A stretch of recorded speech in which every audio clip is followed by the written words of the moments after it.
اس دن Peoples party نے پاکستان بچایا تھا، پاکستان کھپے کہہ کے. یہ میں نہیں کہہ رہا تھا، یہ پیپلز پارٹی کی اور بی بی صاحبہ کی روح کہہ رہی تھی جو میں نے کہا. الحمدللہ پاکستان بچا، پاکستان چلا اور چلتا رہے گا قیامت تک. اور ہم شکریہ ادا کرتے ہیں کہ اللہ نے ہمیں موقع دیا کہ ہم نے ایسا چیف بنایا فوج کا جس نے آنکھوں میں آنکھیں ڈال کے ہماری گورنمنٹ کی سپرویژن میں انڈیا کو ایسا منہ توڑ جواب دیا کہ ان کو پتہ پڑ گیا کہ یہ کھیڈ نہیں ہے وانیا دی. سمجھے، مودی کو پتہ پڑ گیا کہ یہ مذاق نہیں ہے. پاکستان پاکستان ہے اور ہم مسلمان ہیں اور ہم اپنی دفاع کرنا جانتے ہیں. یہ تو شکر کرو ابھی بھی لوگوں نے تمہارا لحاظ کیا ہے، دنیا نے تمہارا لحاظ کیا ہے. اگر نہیں تو پتہ لگ جاتا ان کے سارے جہاز گرا سکتے تھے، ہم ان کا وکرم گرا سکتے تھے. مگر دعا کریں کہ یہ حاجی صاحب نے، ہمارے چیف نے، ہمارے ایئر فورس چیف نے ان پہ رحم کیا تھوڑا سا. مگر انشاءاللہ اگر دوبارہ کسی میلی آنکھ سے کسی ملک نے بھی دیکھا پاکستان کے طرف تو یاد رکھو کہ یہاں اسد زرداری بیٹھا ہوا ہے، یہاں پیپلز پارٹی بیٹھی ہوئی ہے، یہاں بھٹو صاحب کے وارث بیٹھے ہوئے ہیں یا بی بی صاحبہ کے وارث بیٹھے ہوئے ہیں. یہ سب ورکر، یہ سب ہم جنگ کے میدان کے لیے خود تیار ہیں. ہم خود ہتھیار لے کے لڑنے کے لیے تیار ہیں. ہم اپنی جانوں کی قربانی دینے کے لیے تیار ہیں اس ملک کو، اپنے مادر وطن کو بچانے کے لیے. تو یہ بھول جاؤ کہ روٹی ہوگی گولی ہوگی، روٹی ہوگی گولی ہوگی. ہم گولیاں ماریں گے، تم کیا گولی مارو گے؟ اور تم نے دیکھا کہ 4 دن تمہاری ٹانگیں نہیں کھڑی ہو سکی، 4 دن تم جنگ نہ کر سکے. اتنی بڑی اکانومی، 10 گنا ہم سے بڑا ملک اپنے آپ کو کہلاتے ہو، مگر وہ دل گردہ کہاں سے لاؤ گے؟ وہ دل گردہ کہاں سے لاؤ گے جو ہمارے چیف کا ہے، جو ہمارے پریزیڈنٹ کا ہے، جو ہمارے پی ایم کا ہے، جو ہمارے چیئرمین کا ہے، جو ایئر فورس چیف کا ہے، جو آرمی چیف کا ہے؟ یہ دل گردہ کہاں سے لاؤ گے؟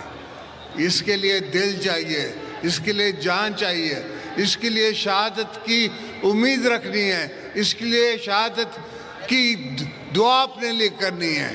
میرا ایم ایس ادھر ہی ہے، اس نے آ کے مجھے کہا کہ سر وہ جنگ شروع ہو گئی ہے. یہ ویسے تو میں نے اس کو 4 دن پہلے بولا تھا کہ جنگ ہونے والی ہے، مگر اس نے مجھے آ کے کہا کہ سر وہ بنکر میں چلیں. میں نے کہا شہادت آنی ہے تو یہاں ہی آئے گی، بنکروں میں نہیں مرتے لیڈر، میدان میں مرتے ہیں، یہاں نہیں مرتے بنکروں میں بیٹھ کے. تو یہ سوچیں کہ ہم سب تیار ہیں.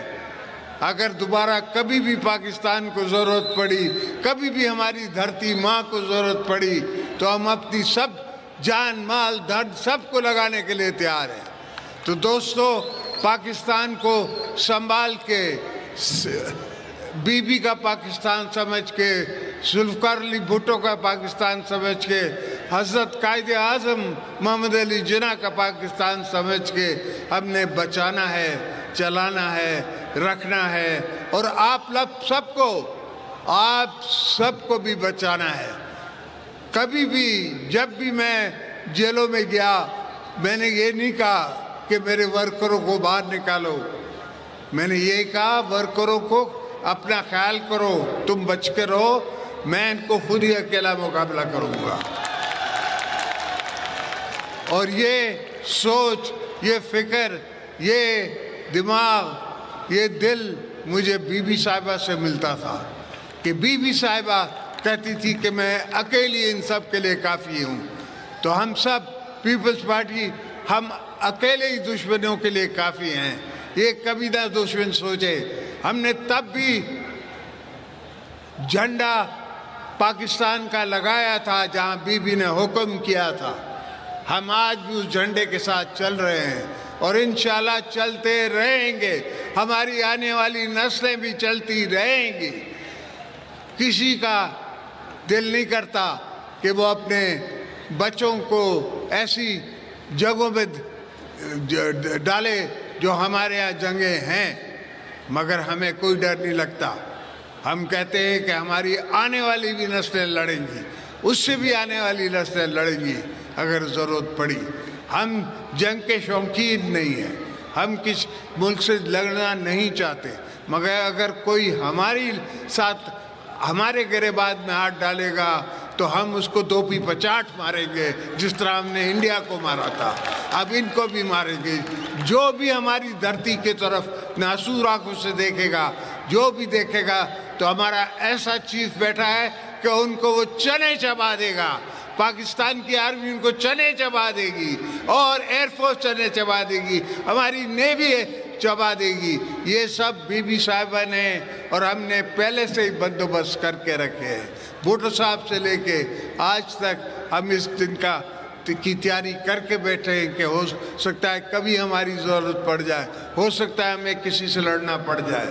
تو اللہ کا فضل ہے، اتنی سوچ ہم میں ہے اور اتنی سمجھ ہم میں ہے کہ ہم پاکستان کا دفاع کر سکتے ہیں، اور جب تک ہم میں دفاعی طاقت نہیں ہوگی تو دشمن ہمیشہ ہمارے طرف میلی آنکھ سے دیکھ سکتا ہے۔ تو defence is the best offence. ہم نے ڈیفینس رکھا ہے ایسا کہ اس سے اچھا افینس نہیں ہو سکتا۔ جب وہ حملہ کرنے آئے تو ہم پہلے یہ آسمانوں میں ان کا انتظار کر رہے تھے۔ ان کو تب پتہ پڑا جب ان کو سامنے پاکستان ایئر فورس نظر آئی، ان کو تب پتہ پڑا جب کمانڈ دے دی گئی تھی کہ شوٹ دم ڈاؤن۔ تو اللہ کا فضل ہے، مولا کا کرم ہے۔ ہاں، ملک کو تکلیفیں ہیں، مسئلے ہیں، وہ آہستہ آہستہ کم ہوں گے، اس لیے کہ ایک بیوقوف آدمی نے 4.5 سال میں ساری دنیا سے ہمارے تعلقات خراب کرا دیے تھے، پاکستان کی اکانومی تباہ کرا دی تھی۔ ابھی ہم نے آہستہ آہستہ ساری دنیا سے اپنے تعلقات دوبارہ ٹھیک کیے ہیں، اور مزے کی بات ہے کہ ان تعلقات میں ہمارے ساتھ جنرل عاصم منیر ساتھ ہیں، اور آج ٹرمپ بھی کہتا ہے کہ فیلڈ مارشل، اور فیلڈ مارشل آپ نے اس کو بنایا ہے، پیپلز پارٹی نے بنایا ہے، پاکستان کی عوام نے بنایا ہے۔ تو انشاءاللہ آپ بے فکر